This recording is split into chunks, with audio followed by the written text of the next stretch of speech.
Good morning, everyone. We welcome you to the third webinar in our series of engagements on government cloud computing. In this series, our expert panelists have been illustrating how agencies are increasingly adopting cloud. Our series has been illustrating how agencies are increasingly adopting cloud computing to transform their internal operation and their external service to customers. In our first webinar, we talked about the decision-making processes cloud adopters went through to land where they are today. As cloud infrastructure rapidly becomes the norm, new attack vectors are introduced and new methods to secure and protect data are developed. Cybersecurity considerations came up repeatedly in our first session, and we wanted to give venue for conversation focused on just that. So our second webinar brought together cloud practitioners and experts to share their experience of building, maintaining, and securing federal government cloud infrastructure. The agencies who joined us mentioned security, governance, fit for purpose, training, and optimization as key considerations in cloud adoption and cloud maturation. The question of cloud adoption is, as was mentioned in our first webinar, quoting one of our attendees, no longer should we, but how fast can we move data to the cloud? The partnership today, in conjunction with the IBM Center for the Business of Government, is pleased to continue the conversation with a panel here to share how optimizing cloud infrastructure has helped them better deliver digital services in service to their agency's mission. Here to moderate today's discussion is Dan Chenna. Dan joins us today as the Executive Director of the IBM Center for the Business of Government. He brings a wealth of knowledge on cloud technologies, including being one of the initial architects of the 2008 Cloud First strategy as part of the transition team. Andrea Norris is the Director of the Center for Information Technology and Chief Information Officer for the National Institute of Health. She leads information and information technology initiatives, including the transition of the national biomedical research community to the cloud. Webb is a technology strategist in the Computer Services Division of the U.S. Census Bureau. He was critical in establishing the Census Cloud program and currently leads a team migrating to cloud native monitoring for the enterprise, which he can unpack for us today. Unfortunately, James Rod, the Cloud Portfolio Manager, Broker, and Program Management Officer for the Federal Emergency Management Agency, who was set to join us, will be unable as he and his team are responding to ongoing relief efforts. We look forward to highlighting in other venues the incredible work he and others have done at FEMA to move all elements to the cloud by 2026. We'll pass it now to Dan. So thank you so much, Amanda. Can you hear me? Terrific. And thanks to you and to the partnership, Emma Schratzer-Allman, and the great team that we've been working with across this series for what's really been a bringing of cloud activities across many different agencies to the federal community and to the stakeholders that work with our agencies in terms of understanding how agencies are advancing, what challenges they're having in implementing cloud, and then driving that to create greater efficiency, not just for their computing platforms, but as we'll discuss today, for the missions of the agencies that they represent. And we've been really focusing on sort of this hybrid cloud construct that we've talked about in past, where one single cloud architecture may not be the answer for every agency, and that a multi-provider, multi-channel type of strategy represents commercial best practice and is something that the government can really take advantage of. We have a good mixture in terms of the audience. We've got feds, we've got contractors, we've got people that have worked with cloud in the past. And I know in prior sessions, the first two, we've gotten into some really good questions and answers from the audience.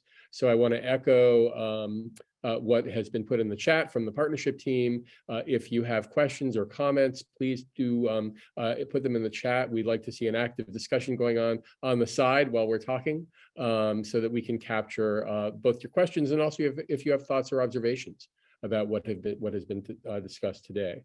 I'll be followed after the panel discussion and the Q&A by Trista Colbert, who is a leader in our hybrid cloud consulting practice, who will provide observations on the speakers and what their key takeaways were. And of course, we look forward to your engagement both during the session and if you have follow-up thoughts thereafter. And for those of you that are watching this on demand and seeing this at a later date, please feel free to write to the partnership or to the IBM Center as we go. And of course, as most of you know, the IBM Center is a think tank within IBM. We work with academic and nonprofit partners like the partnership to do research that benefits government leaders in a whole range of areas, both technology and other areas that would affect how a government leader does their job. So look forward to engaging with you in many other settings as we go forward. So it's my honor to be able to moderate the panel with two such distinguished leaders in our industry and in working with cloud. So Andrea, can you start off and just quickly outline your role in the agency as the CIO and how it relates to cloud and cloud optimization? Yeah, thank you, Dan. And it's such a pleasure to be here this morning. So I actually wear two hats at NIH. I am the Chief Information Officer for all of the institutes at the NIH level. But I also am one of the institute directors that is responsible for delivering technology services across our 27 institutes and centers. So it allows me to work both strategy, long-term planning, as well as have to live with the practical realities of what that translates into as mission needs evolve. So, excuse me. So, it couldn't be a more exciting time to be in biomedical research or health and with technology. The last decade, we have just seen amazing changes because of both innovations in methodologies, new ways of conducting our research, and the power that technology has brought to that equation. So it's a wonderful place to be at the intersection of that technology and science.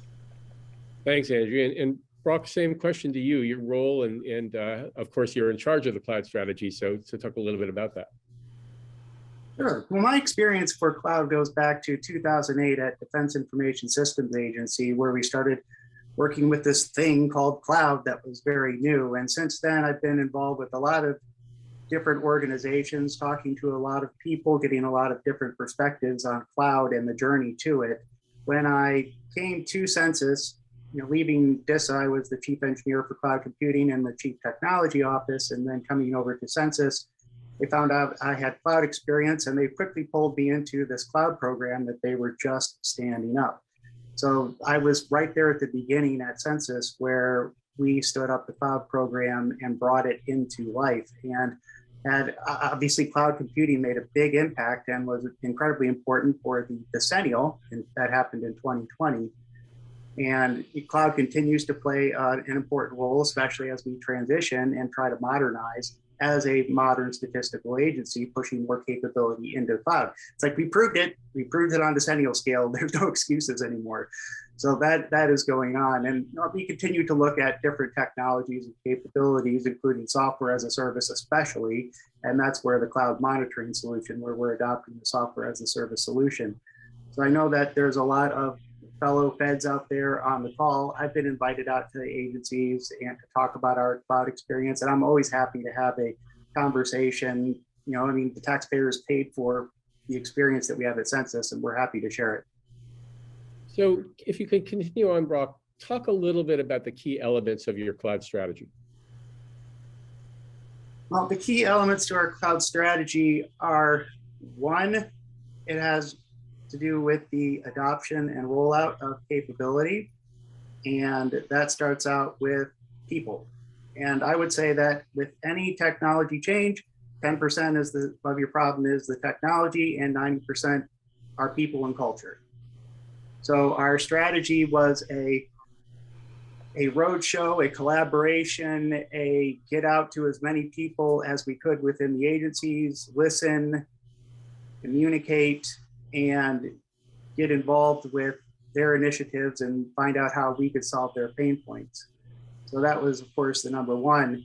And then as far as the other strategic things, it was the slow adoption. I mean, we had a mission. We had to get into cloud to support the decennial. So it was getting the teams aligned, getting the small projects, getting it in there, and starting and having those early successes, and then building upon that infrastructure and that experience. And just that generational experience of doing it over and over and over again, you build upon that and you improve. And so we went from a single cloud to a multiple clouds, which is where we wanted to be, not multi-cloud, multiple clouds. And so now we've spread ourselves out with those footprints, and we're just going to continue to grow and expand as we try and invest more into the cloud. Thanks, Brock. And Andrea, I know you've implemented a cloud strategy that involves multiple different channels. You want to talk a little bit about that?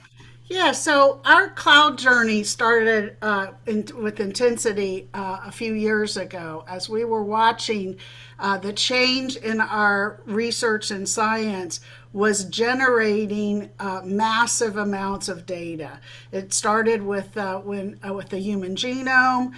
We were doing a lot of genomics analysis, but with the adoption of electronic health record, more data, more clinical data, all kinds of sensory devices, even to your Fitbit. We were watching our data resources, which is we're about data to knowledge at the National Institutes of Health. We were watching them double every year, and we knew we could not keep up with that. The national biomedical research community would not be able to keep up with that.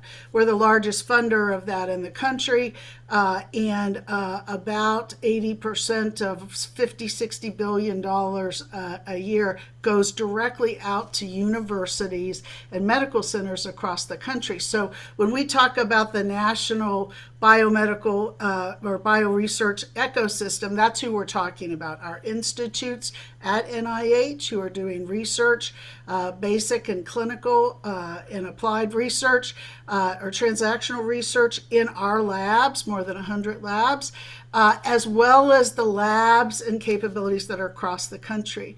So we knew this tsunami of data was going to continue to come at us, and recognize that we were not going to be able to do it logistically, practically, physically. And we had to come up with some different approaches. And so we went, cloud was early in the research community space. And so we invited discussions with several of the leading cloud platform providers at the time, and invited them to go down an experiential journey with us, where we wanted to reduce the barriers of entry, make it easier for researchers to move from on-premise capabilities into the cloud, where they could do this kind of work at scale. We wanted to help with training. We knew this was going to be a big cultural change, and effective strategies for moving forward. And we didn't know what the outcome was going to be, because we wanted it both for the universities and researchers we fund around the country, and as well as for NIH proper. And we could not predict or guarantee any kind of denominator of business or growth for these companies. And so we used a more flexible partnership agreement mechanism that gave a lot of flexibility. If this wasn't working the way any party thought, you could get out of it fairly easily. And we started, our first partners were AWS and Google. And they've been terrific partners. We just recently added Microsoft Azure. And we were very deliberate in wanting, we didn't need to have 10. There wasn't a magic number of how many platforms we supported, but we did not want to have one because we did not want to, inadvertently have some effect on what the universities and medical centers were adopting. And so that's been a very good strategy for us. So this went into effect probably 3 years ago or so. And so what happens is, for our researchers around the country, If they use this program, they get significant discounts, sometimes free storage, free compute. There's a whole lot of things that come with that use. And so it's available to any NIH-funded institution or researcher. And then for NIH proper, we have developed and engineered and stood up each of these 3 platforms with dedicated network connections for the research that's done at NIH. And so in 3 years, we have moved more than 200 petabytes of data to the cloud. Which is incredible. We never in our wildest dreams thought this is all researchers moving this data to the cloud, big repositories. So some of our largest, like we have the largest genomic data repository in the world. We have the huge cancer data repositories, heart, lung and blood related repositories. These massive repositories where now we're bringing researchers to those platforms to conduct their analysis and run their pipelines. And so it's far more efficient. We're able to have better insight into where our data resources are. We're making those resources fair, findable, accessible, interoperable, and reusable. And we're seeing the benefits of the economies that we're getting. We've saved tens of millions of dollars through these programs, and those savings go back to everyone. So the more our national community uses the STRIDES program, the more economies and efficiencies and discounts we collectively get. And so as the boat goes up, everyone rises, right?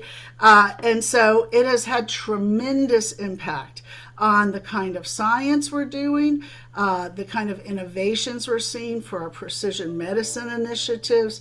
Again, our all of our focus programs that everyone today now are all very data focused. And so it has been far greater success than we ever expected in such a fast time. Our biggest challenge is just keeping up at this point because more than 1,000, about 1,000 universities and large scientific programs have enrolled in this.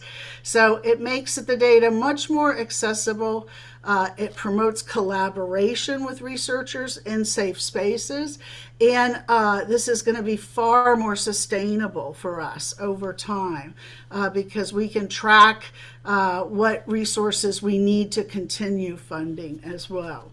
And we coupled this where our new data sharing and management policy is going into effect in January, which requires anyone that we fund that they have to have a data management plan and a data sharing plan. Their funding is contingent on that. We're a big supporter of open access to data with appropriate controls. We believe that's the key to success for discovery. And so all of this is in place to help support and be there as those new plans and continue to have to be developed moving forward.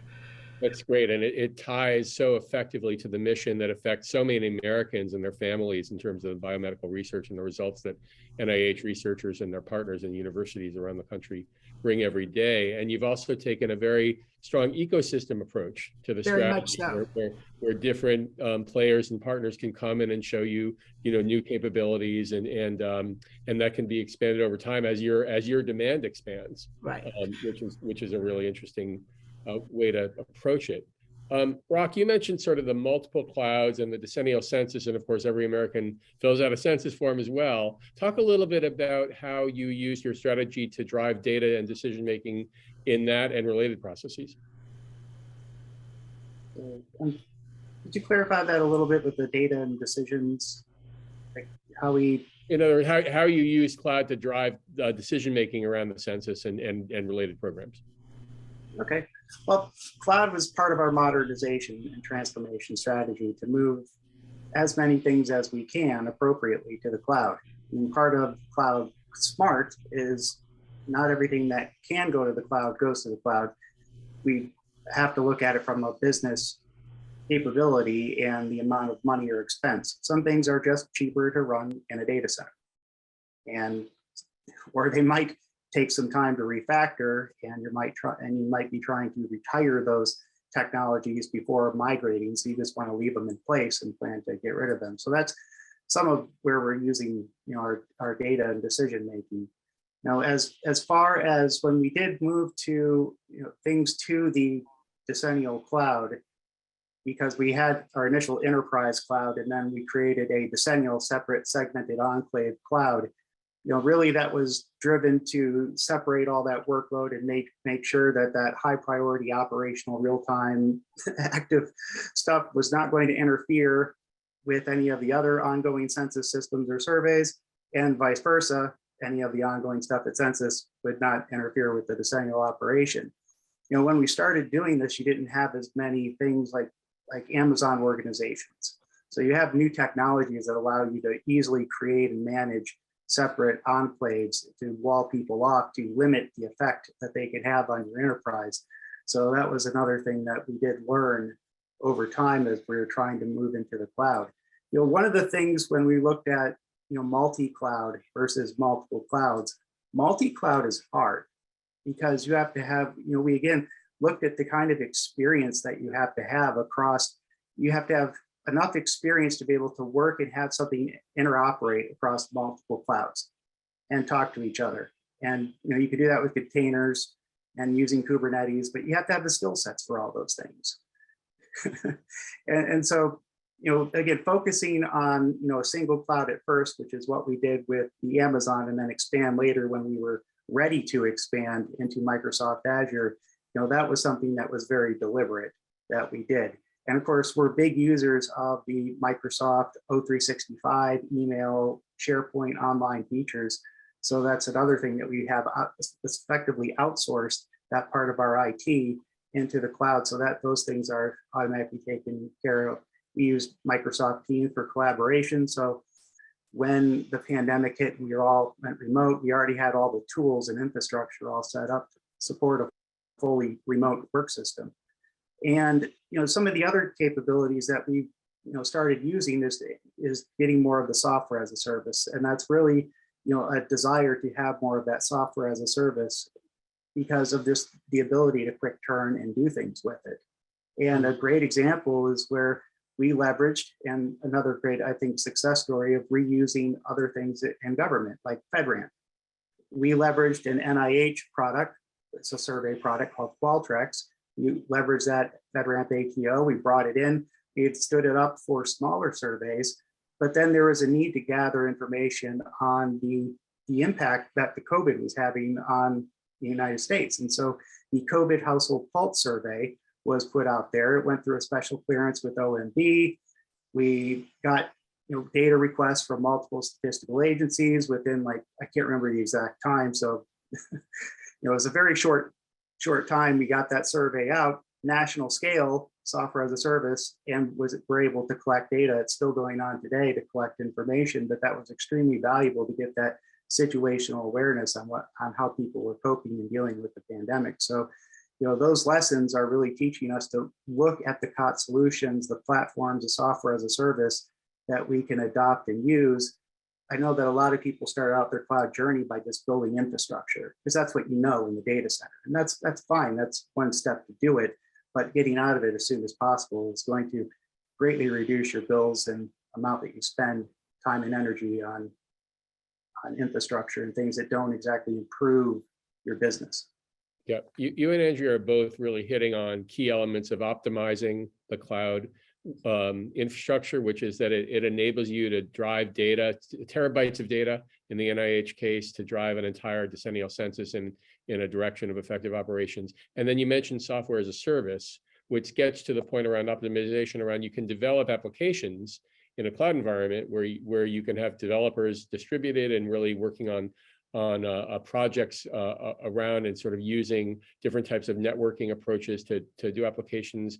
Either of you have any examples of where sort of cloud has enabled you to develop what are often called cloud native or new applications that are mission centric in a way that you might not have been able to do, or at least not nearly as easily in a pre-cloud environment? Andrea, we can't hear you. A lot of what we fund are researchers who are developing those technologies with the data in the cloud.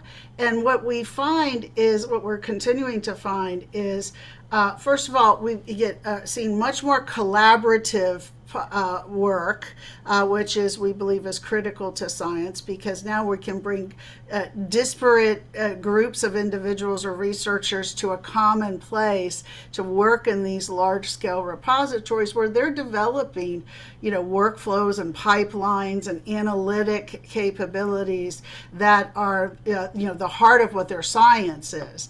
And so that's an important change that the cloud has enabled in terms of just more easier access and collaboration, promotion of collaboration across the board. The other thing we see, time. We can do things now in hours to days that used to take 6 months, 12 months, because of the sheer power of the capabilities that we have. And so we very intentionally, in the platforms that the 3 platforms that are running proper at NIH, we use the cloud native capabilities. We're not developing something outside of that unless there's no other choice. We're very strong on that posture. And we also provide for those environments about 80% of the cybersecurity requirements. So that just cut our risk of exposure. Instead of having 27 institutes and centers stand up their own platforms, even under our STRIDES program, we've brought some consistency where it's important, and extreme flexibility for the science process. That's terrific. Brock, any other examples you wanted to talk about? And I'm going to go off camera for just a second while you talk, and I'll be right back. Sure. On that speed to and acceleration, that's something that we experienced. One of the things that we really tried to push is empowerment. I don't know if you've heard the same things like I have. IT is too slow, takes too long, takes forever to get stuff. And even when you're trying to buy stuff, people take 6 months to perfect their requirements because they're worried, once I buy it, I got to keep it 4, 5, 6, however many years. So overcoming that barrier, we were actually tracking how many virtual machines were going up and down in a month. That was a metric that we reported. And there was a lot of development and activity. People were able to spin up and down. And we didn't make them come to us. FinOps, or financial operations, was built into the beginning of our operation. One, because we didn't have a lot of money to do a cloud program, so we had to be extremely tight with our budget and watch every penny like a hawk. But it also let us drive tagging of everything that we possibly could, so that when our partners began to use portions of the cloud, we could show back to them how they were using it. We could watch what they were doing and help them make adjustments, and we could work together to improve the cost. I used to say, the more you spend on something that you don't need is the less cloud you get. And we all want more cloud. So that's something that we had a few success stories of helping our partners. And but that on-demand capability where people went to a website like a menu and ordered what they want up and had their infrastructure in their hands like that. And we made that onboarding process a metric of having that. We would have someone, once their approval was made, 24 hours, they were provisioned a cloud account, and we said within 30 minutes, they would be able to provision a fresh machine. Those were our metrics. And I know the cloud could spin up something in 5 minutes, but we had extra security scans and other things, so it probably took 12 minutes, but it's half an hour. under promise, over deliver, always a good strategy. But yeah, that speed to capability certainly enabled us. And when we were doing something new for this decennial called differential privacy. And what differential privacy is, I would say it's kind of like a fuzzy blur filter. Like you could see kind of the background of my room, but you can sort of make out sort of things, but you can't tell exactly what it is. And so when you try to mask respondents to protect their identities, because that's our responsibility, is to make sure someone can't be re-identified, we have to make sure to adjust the data, fuzz it, add some noise to it, so you can't figure out who is who or reverse engineer it and re-identify someone. So differential privacy is a new mathematical way to do it. I mean, the idea is not new, but applying it at this scale certainly was. And it was giant matrices, like 300 million by 500 million matrices. I mean, just would completely blow the doors off of anything that you'd have in the data center. You just couldn't do that kind of problem. My back of the envelope calculation was it would take a single processor until 2040 in order to do all the calculations, assuming you could have enough memory to do those operations. But so we were able to do those things in the cloud. You stand up, 2,000 nodes, you pound it out in less than a week for $4,000. And that's the kind of power that you have. If we were to try to do that in a data center, if we put everybody to work full time, again, our back of the envelope calculation, it would take 1.5 years to have provisioned all the hardware on the floor, have it stood up and approved just to run these calculations. And then what are we going to do with it? And that was, again, is another, I think, incredible power. Is not only can you scale up, but you can scale it right back down, and you've tech refreshed yourself. So those kind of things. I mean, I can go on with other stories, but I'd like to see where else the conversation goes. Stories And are. I can just add, there's a couple examples that are some of my favorites for, when COVID hit and we first received the genetic details of COVID. Our National Library of Medicine manages that global genomic database that was put up in our Cloud Strides program and made accessible to researchers around the world within a day, so that people could begin to do the science in such a quick, agile, distributed way. We also just recently, I don't know if folks saw the announcement, the majority of the human genome was completed 15 years ago, almost 20 now. But there were some sections that we just couldn't crack the code. And now with cloud, we had teams of individuals, researchers around the country, and they used our Strides, our cloud work, to finish that work. And they're turning out to be some of the most interesting, potentially impactful areas that are going to help us with health and disease. They never once met because they all worked virtually and did their work either in our high performance computing environment or the cloud. And so that would never have been possible, just 5 years ago. So this really touches on an interesting thing. Most people don't think about customer experience in cloud as in sort of the same sentence, but both of you are describing efficiencies in operations so people don't have to go through nearly as much rigmarole to do their work. And Andrea, in your case, you've got medical researchers who aren't necessarily technology experts. Right. Talk a little bit about how this has really helped you work with your customers around the country. Yep. So we work, so couple things. Training is critical, right? And that's one of the components of our program that we've developed, not only just how to use the cloud, but how to use the cloud to do genomic sequencing, how to use the cloud to do very complex biomedical processes and methodologies. More than 4,000 people we've trained over the last couple of years. But that's really not enough. I think what we are really feeling is, for our community, this is a culture change, it's a methodology change, it's a And because a lot of what we do is technology oriented, some algorithms, analysis tools don't necessarily just move easily to the cloud. There's work that has to be done in some cases. And so we provide a lot of just hand-holding support too. And we're doing that in a way that can scale. And our partners have been very instrumental in that. They'll do tech labs, they'll do different sessions on special topics. They've helped with developing curriculum.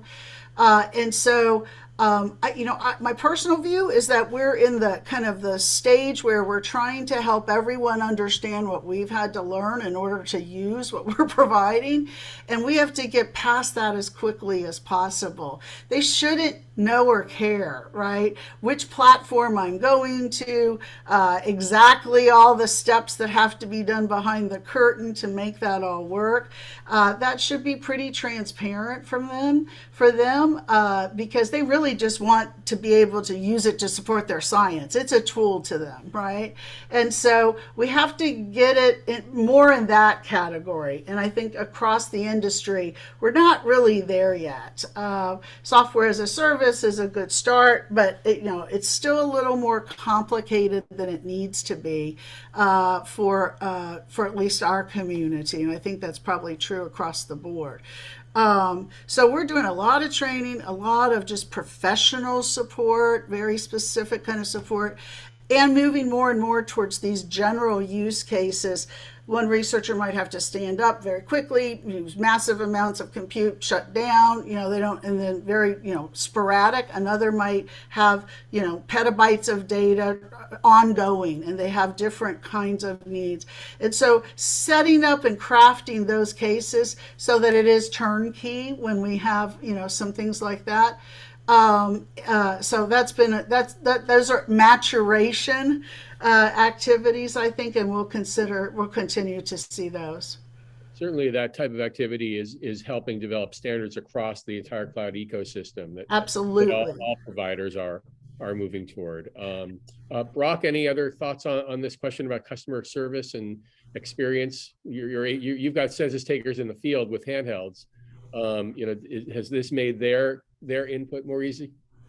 I would think so. And, enough people at Census have probably heard me say this, that I'm a broken record there. But here I can say, I love what Steve Jobs said when you start with the customer experience or the customer and you work backwards to the technology, not the other way around. And I'm a full believer in that, because if you don't take that perspective from who you're serving, then you're just doing technology for technology's sake. You're not necessarily solving a problem or someone's pain point. You can have a solution that said, here, we have this great data environment. But if you can't make it, I think as Andrea was alluding to, findable, discoverable, usable in a timely manner where someone doesn't have to spend every single part of their brain to try and figure out what to do, they're just going to say, forget it. I'll just go back to doing whatever I did before because I know that worked. And we don't want people to go back and do the things they did before. I had someone that once, in a presentation talking about software as a service, but cloud things, they started the argument off with, well, are you telling me that my C++ code is going to run faster in the cloud? Because I don't think so. And it's like, no, I would agree with you that your code isn't going to run faster in the cloud. The code and the things that you do today aren't going to run faster, but what the cloud is going to give you the power to do is things that you haven't done yet. And there's the taking advantage of the machine learning. Platform as a service with machine learning and artificial intelligence is out there today and it's being used. We're using it right now, or starting up a program to take in the field transcriptions from when talking and interviewing people, and then using the cloud and artificial intelligence to translate that voice into text, and then mine it with machine learning. So that would take humans hours upon hours to type all that stuff and do that by hand. So those are incredibly new, powerful capabilities that we're getting the ability to use. So but I think if we didn't make it easy and convenient for people to get to those things, then they wouldn't go in that direction. I think you had mentioned the census field takers. They use a handheld device. There was a prototype handheld device for the 2010, but it the iPhone came out in 2007. You have to think about how fast technology evolves. And so it wasn't really field ready. Well, this time around, there was a mobile device and it was field ready. And not only did the field enumerator going out and surveying people have the power of that in their hand, they had the power of maps, directions, able to take and process their schedule and when people are supposed to be home, most probable times, and give them a route and a schedule to do that most efficiently to save on gas and time. Those problems were extremely hard and numerically intensive, but we use the cloud to be able to spin up and do those calculations overnight. So every morning people had a fresh batch of routes and places to go. So very convenient for them as well. So those are just a couple examples. Dan, there's one other thing that I would like to share that's been really important for NIH in this journey is that something that I was never expecting. So we are very committed to making sure we support, train, fund a diverse, equitable research community. And what we have learned by working with many of our programs is that we're doing partnering with programs who can, like we have this idea states that are not funded as much by NIH to do, computationally intensive and other biomedical research. So we're using those programs because they have hub and spoke activities to set them up as centers of excellence to help bring the whole state along. And so this is with minority serving institutes, HCBUs, just states that don't have the big medical center universities that have historically had the infrastructure to do this kind of work. And so what we're finding is that we're changing the denominator of who can do exciting science in our country, because now you don't have to be just at one of those large scale infrastructure rich institutions. You can be at any one of these academic and research institutions and with a network connectivity, go to the cloud, find other researchers, do the collaboration. We're doing incredibly fascinating modules, interactive modules to help train in those spaces. And so I believe in 5 years, we're going to see a very different denominator of who we are funding, who the next brilliant researchers are going to be, because we've opened up the denominator so much by cloud. Cloud's been a huge contributor to that. That's a really important point. Just yesterday, I was speaking at an event at Hampton University, a historically black college in the Hampton Roads area in Virginia. It was on cybersecurity, and it was co-led by the White House Cyber Office. And there was so much excitement about sort of working toward the future and being able to expand the denominator, as you said, expand the population of those who can contribute, in this case to the cybersecurity workforce, but I think the same is true for... Same thing, same principle. And we certainly didn't anticipate that when we started our journey, right? That's been a huge and very important thing that we've watched evolve. Great. So thinking more about the future, and please, if you have any questions, please do put them in the chat.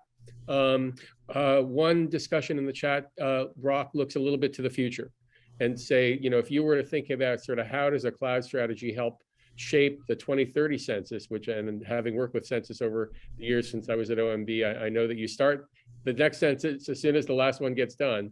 Sort of how do you think about the strategy and what that might look like 7 years hence? Well, I think we're laying the foundation for that today with the work that we're doing. Right now in the cloud, building out the data lake, getting and moving all of our census data assets into the cloud, labeling it, tagging it, giving people access to it as appropriate to be able to do their calculations and research, just consolidating it all into one place. That's going to be huge, because then people are going to be able to do the linkages, connections, the research that you need to do with the power and scale of the cloud. Some of the other technologies that we started using for the address canvassing people didn't go drive out places, just drove around on Google Maps on Street View and were able to leverage the technology there. I mean, what does the future hold? I don't know. I mean, you know, maybe you can imagine drones doing it. So that could be a automated address canvassing drone system. Who knows how that's going to go, but we're already doing drone deliveries today. So that's not really that far out of the box where something like that couldn't happen. You know, the other thing that we're doing is looking at other data sources to not only improve data quality, but when trying to go out to the field and get information, there are historically hard to count populations that that are difficult to get a good accurate count on, but taking advantage of other records, other administrative records. You know, we did actually have an example of doing that, to use other records and pair them up in order to impute data that we're missing in order to help us get a better quality data product. And again, that type of statistical matching optimization routine, that would take 3 or more weeks to run on-prem, but we partnered with our mission partners and we had it up to run in 4 to 7 hours, what normally would have taken them 3 weeks. So we're just going to continue that journey to bring in more diverse data sources to help us improve data quality, as well as being able to take advantage of what we have even more efficiently. Mm-hmm. And Brock, you mentioned earlier you're working with some artificial intelligence applications, sort of bringing in those emerging technologies that are kind of layered on top of the cloud in your stack, if you will, to drive greater efficiencies. Yeah, that is exactly true, and you know, we will probably see more of that. And again, I don't know what the future is holding. Some of that work is very new and novel, using the voice translation, and very researchy right now. But you know, we will prove that kind of technology out and its usefulness, because it allows one person to do what it would normally have taken 300 people to do in an hour. Sure. And Andrea, of course, it's hard to predict the future of scientific discovery, but if you think about the ways you talked about expanding the denominator, also, if you think forward about the ways that scientists can work together, you know, a few years from now, as you get more experience, what do you think that might look like? Yeah, so we're clearly seeing, you know, changes in how what I say, technology in general, cloud certainly a big part of this, has literally changed the way we approach the scientific method in many areas, and so it enables orders of magnitude greater the collaboration. It gives us, with cloud, it gives us so much better insight into you know, what data is being used, you know, how much is it really costing, you know, what is its, they have life cycles, how do we plan and prepare for that, whereas before it was all kind of tucked away in, you know, little labs and computers all around the country, right? And so we think that ability to get to the data easily, to work in those environments, it just makes it so much more transparent. It forces that collaboration, and we reward that through, you know, things like our data management and sharing plans, and trying to shift that the value of the outcome of the research is not just a publication of your science results. It's also that data that you make accessible for other researchers to come, right? So I think we're going to get more efficient because there's not a lot of repetitive, concurrent, you know, working of things. We're going to get more fine-tuned in what we're doing, and it's also, you know, we're seeing the development of, you know, over and over again, newer technologies that allow us to do things we had never been able to do. Cryo-EM is a huge new field. Some of the imaging work that can be done now, and coupled with AI and machine learning, we're just, I think we're going to see just vastly accelerated rate of discovery and impact in science and health. Well, an exciting future that you're painting, Andrea. So Yeah. you've both spoken very eloquently about the journeys that your agencies have been on, and made remarks talking about lessons learned. thinking about the takeaways for people in other agencies who are watching and their stakeholders that are working with them, what are some takeaways you've learned, and sort of I'll modify a question that came in the chat, in terms of how your work internally has enabled you to do your mission more effectively, and thinking about sort of generalizing that to other missions that other agencies are providing, which might range from education to transportation, to small business support, et cetera. So it's sort of general lessons learned, and either of you can go first. So I would say there's a few. We are very mission centric, right? So we did this because of our mission. Our mission was about data and analytics, and we were able to produce data at such scales, but yet in such distributed ways. We were not going to be able to take advantage of it, and we felt like the power was in the joining and being able to access that with bringing that compute to in the collaborative environment. So every organization has a different mission, but I think if you stay with your mission first and don't get distracted, lots of important other things to deal with in a large organization, but mission is what, if you can make it work for your core mission, that's what will have the biggest impact, and that's what will get the ongoing sustained support. I think that's one.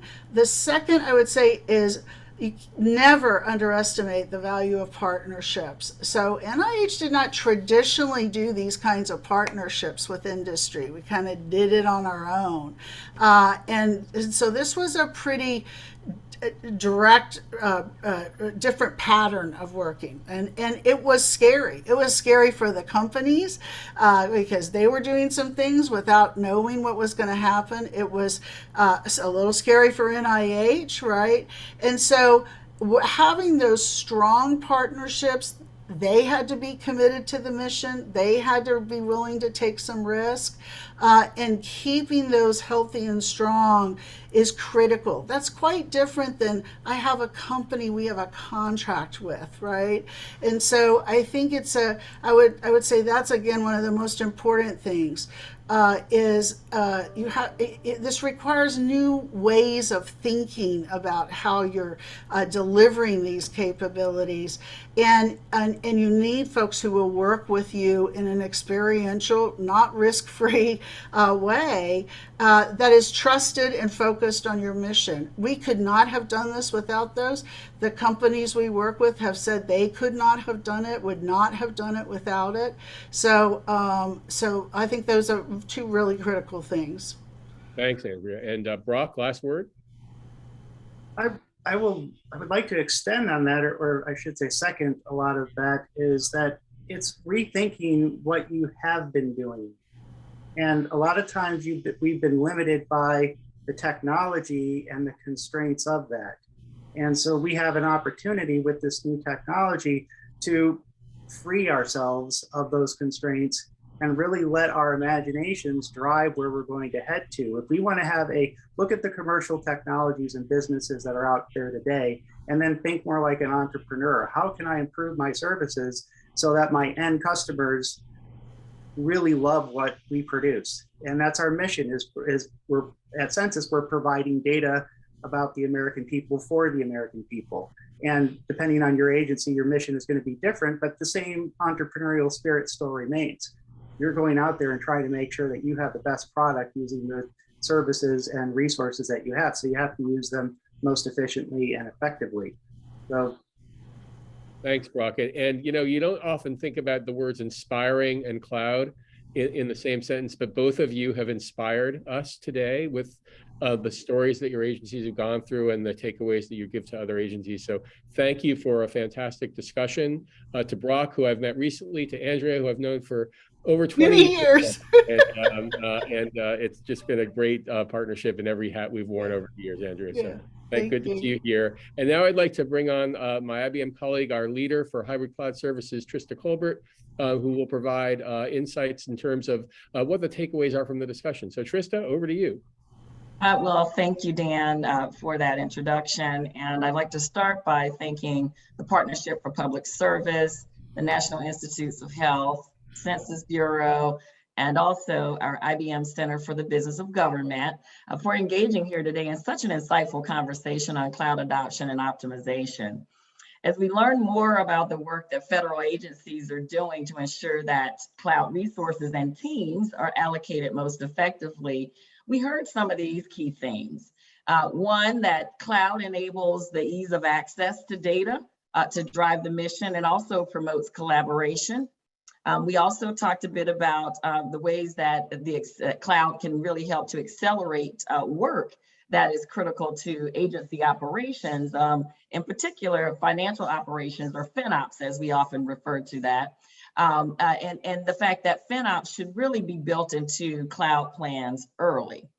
On the optimization front, we talked about some very practical things around, for instance, being able to scale up, and importantly, know when you need to scale down cloud resources for those cost efficiencies. I'd also share that, as cloud adoption and resource consumption grows, having the ability to predict and manage cloud spending is really quite critical. There are innovative tools in the marketplace that can help organizations analyze and right-size cloud spending, but there are also workforce considerations to ensuring that the cloud domain knowledge matures over time. Cloud optimization really is not just one person's job, but it's the combined expertise of roles such as your developers, cloud architects, financial analysts, and really the leaders that are accountable for these cloud budgets. At IBM, we're seeing our federal clients also turn to a managed services approach to deploying effective tools, best practices, and the cloud expertise to really help manage and optimize the consumption of cloud resources and manage those costs in the billing, and do that on a continuous basis. Reflecting on the panel discussion, a few of the key takeaways for us to fold into our work as we progress cloud goals are, from Andrea in particular, we really enjoyed hearing you talk about just how you all assessed the fact that your current platforms weren't going to be able to handle the volume of data needed. And then that sort of drove you down your experiential journey into cloud, and then figuring out ways to do that at scale. And so it was really, really great to hear about the outcomes that you all have been seeing, gaining efficiencies and economies of scale, it really having some tremendous impact on the way that researchers are able to collect and manage data. We also heard that these positive outcomes are really shaping policy in your future plans for NIH programs. Also, that training's critical, and just making sure that people have what they need to know how to use cloud to perform very complex processes. And it's really been a real culture shift.